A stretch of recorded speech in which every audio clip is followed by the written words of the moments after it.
Hey, welcome back, my friends. My name is Danny Dumas, and this is the Earning Title Podcast. Growing up, I had three sisters. We were all pretty close in age. We were 4 years apart. I had twins. Having three sisters Put me squarely in the He-Man Woman Haters Club. I was convinced that boys rule and girls drool. And I think it was okay. I got to witness some craziness of girls going through puberty as teenagers, the lack of logic and crying for no reason. And I totally thought that boys were better than girls. As I got older and I got married, and then later on I had two daughters of myself, I realized that I had to change my ways and that girls actually do things that are pretty smart. They're very intelligent, and they're not always crazy. Now, what I found is that in order to become a better husband and father and leader, which is what I want for you and what I'm trying to accomplish on my own, I do have to change the way I think. I have to change the way that I have to realize that everything that I believe is not true. And one of the things that girls do, and I will say that sometimes they overdo it, is, for lack of a better word, they share their trauma. Now, what do I mean? Now, I'm going to talk about some of the extreme instances. I've seen it, and I don't think these are good instances. But one, a couple years ago, I was riding with my wife in the car. It was kind of late here. It was like 7, 8 o'clock at night, and we get a phone call from her mom. And I could hear it's kind of frantic, and my wife hears saying, and it's all in Spanish, yeah, okay, okay. And then the phone hangs up, and I see this look of concern on her face. I said, what's going on? I could tell something was bad. She goes, the house is on fire. And I went, oh, no. And I'm like, well, what happened? She's like, I don't know. Her mom, their house, they have a house by the ocean. We call it the beach house. It was on fire. And my mother-in-law calls Andrea and says, my house is on fire. The fire department's here. And then hangs up the phone. No information as to, like, is it the entire house? Is it part of the house? Is it a smoking outlet?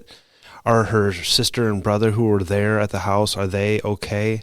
So immediately my wife calls my mother-in-law back. Doesn't answer. She calls her brother back. No answer. She calls her sister. No answer. Now she's freaking out. Are they dying? Are they being burned alive? They weren't. It was a small fire in the chimney that had burned into the floor. The fire department did have to come out. It did do some damage. But in my head, I'm like, why would she call you?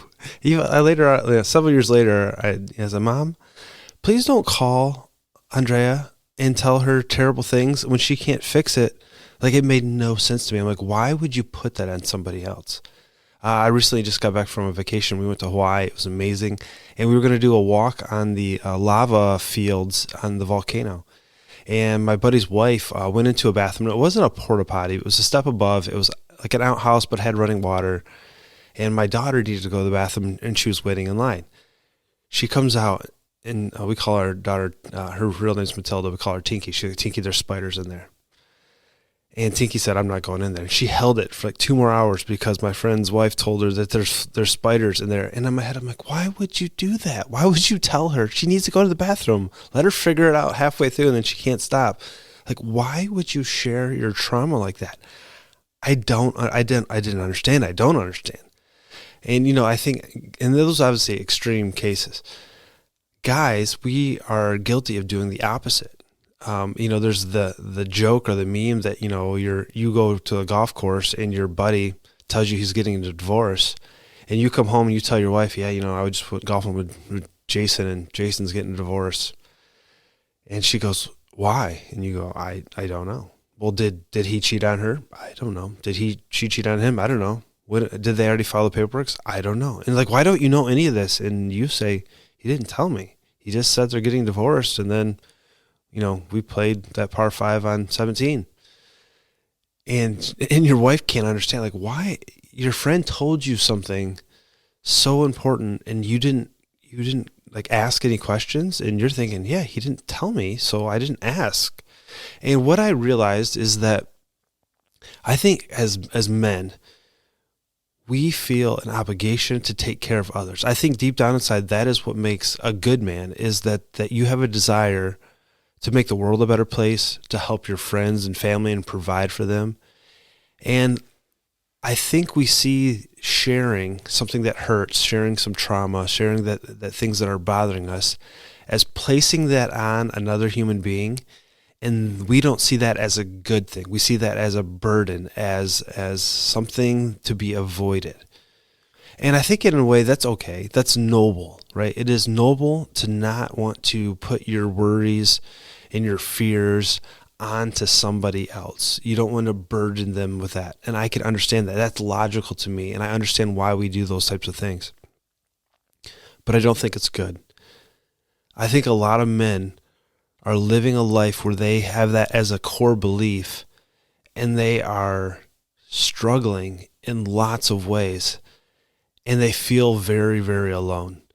We use it as a compliment to ourselves sometimes when we say something like, I'm a lone wolf, and, I don't need anybody. I just leave me in the woods by myself in a tree stand for 8 hours, and that is my definition of my perfect day. I don't need anybody else.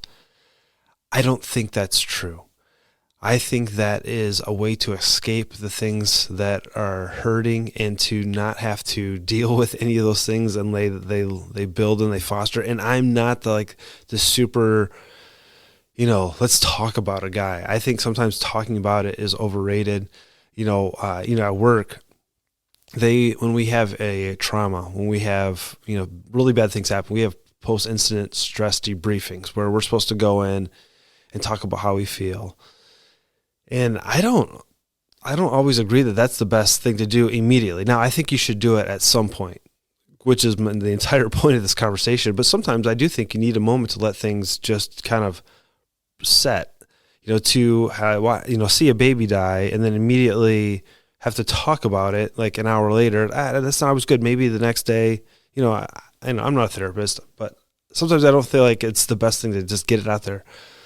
But if it's something that's bothering you later on, I totally think you should do that. I think you should be able to talk to that. So the point of this entire podcast is that as a man, I think you need to have a few people in your life that you can feel comfortable sharing the trauma with. Because this is what happens. If you don't, you end up thinking that these feelings you have, these negative emotions, these, this angst that you have is specific to you, and that maybe you're feeling this and you're not manly enough to handle it. Well, what happens is you start talking to your friends, and again, you don't need 1,000 friends like this. You don't need even a dozen. You need 2 or 3. And I would encourage you that these 2 or 3 friends that you feel comfortable sharing with are from different stages in their life, younger, your age, older. You're going to find things like, maybe health-wise. You're going to share like, man, I just, I'm super tired. I feel like I can't work out. I've gained weight around my, my gut. I'm not as excited about having sex with my wife. And your buddy's going to go, dude, I had those same feelings, and I went to my doctor, and my testosterone was just in the toilet. And I started lifting weights, getting better sleep. That didn't quite work, so I started testosterone replacement therapy, and I feel amazing. And you're going to go, oh my God. There's a solution to this problem. I'm not broken, because you reached out. You're going to reach out and tell your friend, I'm really struggling with, my wife, she comes home. We feel like roommates, and he's going to say, dude, I felt the same way. And it's this or that, she's premenopausal, and, like, oh, wow, I'm not crazy. I'm not alone. And I don't think you're going to get that unless you share. The lone wolf as a pillar of manliness in reality in nature means that you're only going to be able to conquer eating mice. If you have a elk type problem, right, or a buffalo type problem, you need a pack, right? Wolves are not taking down elk by themselves. It's with other people. You need to go out and find your group. To quote Zach Galifianakis, your wolf pack, right? How do you do that? You have to, as I say, dig the well before you're thirsty. You have to develop relationships with men in your life that are doing the things that you want to do in the future. You have to make time to experience fun and to, I don't think, going out to coffee and having breakfast, that is one way to connect. But I think men in general connect by doing things. They connect shoulder to shoulder instead of knee to knee. So go out for a run with somebody, go out for a ruck with somebody, go play pickleball, go, You got a hobby, go work on a car. Some guys are, changing out his alternator, go give them a hand. Someone's roofing their house, go help them move. As much as nobody likes helping people move, you want to develop a friendship, you want to develop a strong bond, go help them move from one house to the other. Like, that is a true friend, because nobody likes to do that. But explain to their wife, hey, we're going to break something, you're not paying us, that's the fee. Be intentional about finding people in your life, and then truly open up and share. You need to share the things you're going through, good and bad. This trip that I talked about to Hawaii, I went with another family, and the guy that we went with, that guy is my friend. I could tell him things. We can talk. Our wives work in the same school, so we have, the things that they go through that we can relate with. Like, that stuff is important. I realize that some of you are very lonely right now, and you don't have that group pre-made. And I know I don't know you very well, but I think you know me. And if I could help you in any way, just, talk some of this stuff out and get it off your chest, I would like to do that. My email is danny@dannydumas.com. Please reach out. Again, I'm not a marriage counselor. I'm not a therapist, but I think I could be a good friend. I'd love to talk to you. I'd love to help you become the best husband, father, leader that you could possibly be. That's the goal of this podcast. I hope you've enjoyed it today. Have a great day. I'll talk to you later. Bye.